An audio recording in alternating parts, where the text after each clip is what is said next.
안녕하세요. 국세공무원교육원에서 양도소득세 강의를 하고 있는 이지훈입니다. 그리고 이 자리에는 임재주 교수와 이동곤 교수님도 함께 하셨습니다.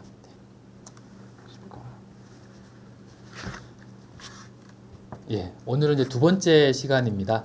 이번 시간에는 8년 자격 농지 감면 규정 중에서 상속받은 농지를 양도할 때 체크할 사항을 살펴보도록 하겠습니다.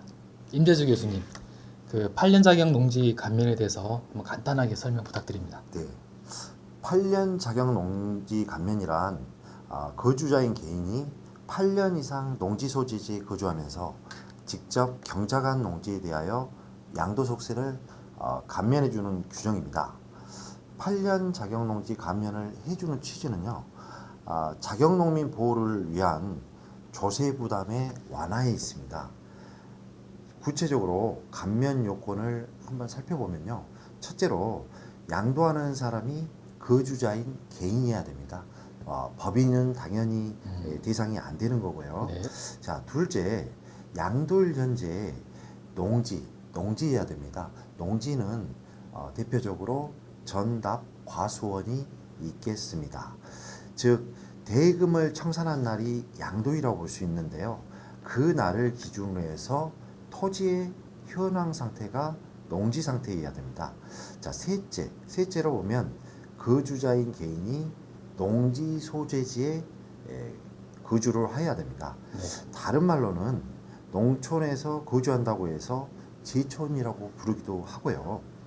자, 넷째, 거주자인 개인이 해당 농지를 직접 경작해야 됩니다.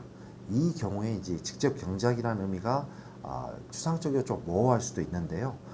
조세특례제한법에서는 거주자인 개인이 그 소유 농지에서 농작물을 경작 또는 재배에 상시 종사하거나 농작업의 2분의 1 이상을 본인의 노동력을 투입해서 농사를 지어하는 경우를 말합니다.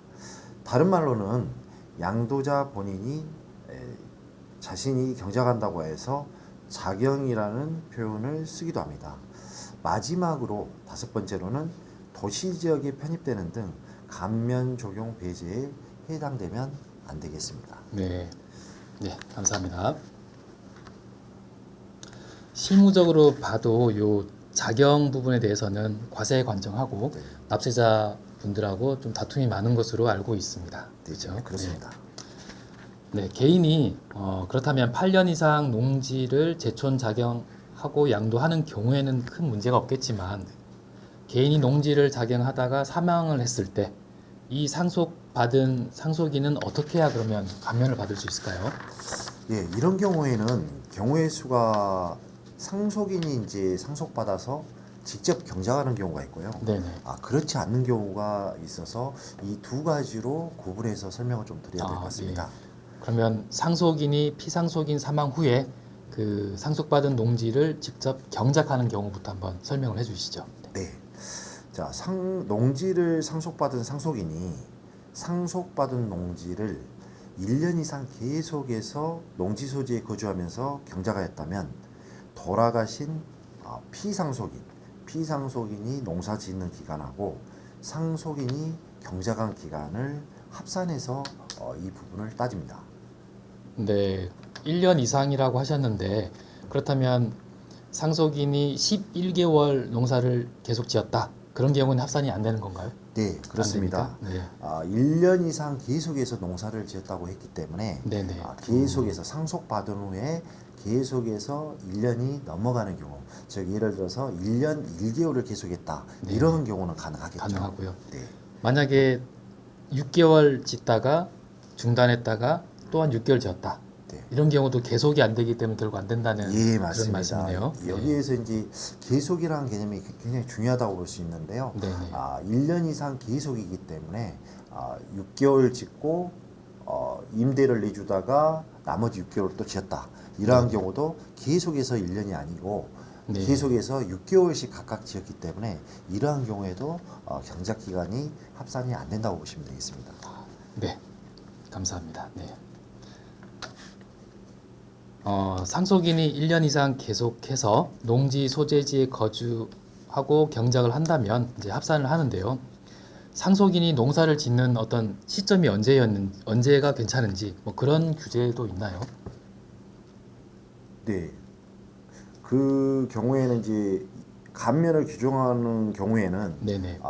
규정하는 법이 이제 조세특례 제한법이라고 있는데요. 네. 시기에 대해서는 별도로 특정을 하지 않았습니다. 따라서 상속받은 날로부터 양도일 사이에 그 사이에만 농지 상속인이 상속 경작을 지을 때 그 사이에 특정해서 한 시점에서 농사를 1년 이상 계속해서 경작하였다면 피상속인의 경작기간과 상속받은 상속인의 경작기간을 합산해서 8년 여부를 판단하면 되겠습니다. 네. 결국 그 기산점이 상속받은 날부터 뭐 1년이 지나도 되고 네. 뭐 5년이 지나도 되고 이제 그런 네, 말씀인 맞습니다. 거죠. 네. 예, 상속받은 날로부터 양도일 사이에 네네. 그 사이에 착수해서 1년 이상 계속해서 농사 짓는다. 이 부분이 핵심이 된다고 볼 수가 있겠습니다. 네, 알겠습니다. 다음으로 그 상속인이 보통 뭐 근로자거나 사업자인 경우도 많아요. 이러한 그 상속인이 이러한 경우에 재촌작용하는 경우 어떤 뭐 문제가 있나요? 이 부분은 꼭 요즘에는 이제 상속받는 경우에 이제 근로자이거나 사업자인 경우가 굉장히 많다고 볼 수가 네네. 있는데요. 이러한 경우는 이제 꼭 확인을 하셔야 됩니다. 피상속인이 이제 상시종사에서 농업인이었다. 그 기간이 있을 건데 상속받은 사람은 그렇지 않는 경우가 많다고 볼 수가 그렇죠. 있겠습니다. 네. 자, 우선 근로자의 경우에는요, 기준 금액이 있을 건데 네. 총 급여액을 기준으로 따집니다. 네네. 급여액에서 비과세 부분을 뺀 나머지 부분만 가지고 따지시면 되고 네. 사업자인 경우는 총 수익 금액에서 필요 경비를 차감한 네. 사업 소득 금액이 기준이 되겠습니다. 즉 근로자는 총 급여액, 사업자는 사업 소득 금액이 연간 3,700만 원 이상이다 그러면 그 해당 연도 1월 1일부터 12월 31일까지 비록 농사를 지었다고 하더라도요. 이 해당 연도는 경작 기간에 포함되지가 않습니다. 네, 그렇군요. 사업 수익 금액이 아니고 즉 매출이 아니고 소득 금액으로 하는 네, 거를 좀 맞습니다. 유의를 해야 되겠네요. 네, 맞습니다. 그렇다면 그 상속인이 상속받은 농지를 경작할 수 없는 경우에 그러면 어떻게 해야 또 감면을 받을 수 있을까요? 네. 상속인이 비록 농사를 짓지 않더라도 감면받을 수 있는 방법이 조세특례 제한법에서 규정이 되어 있습니다. 네. 자, 만약 이제 돌아가신 피상속인이 해당 농지를 8년 이상 지촌 작용하였다면 네. 상속인은 상속 개시, 쉬운 말로 보면 피상속인의 사망일로 보시면 되겠습니다.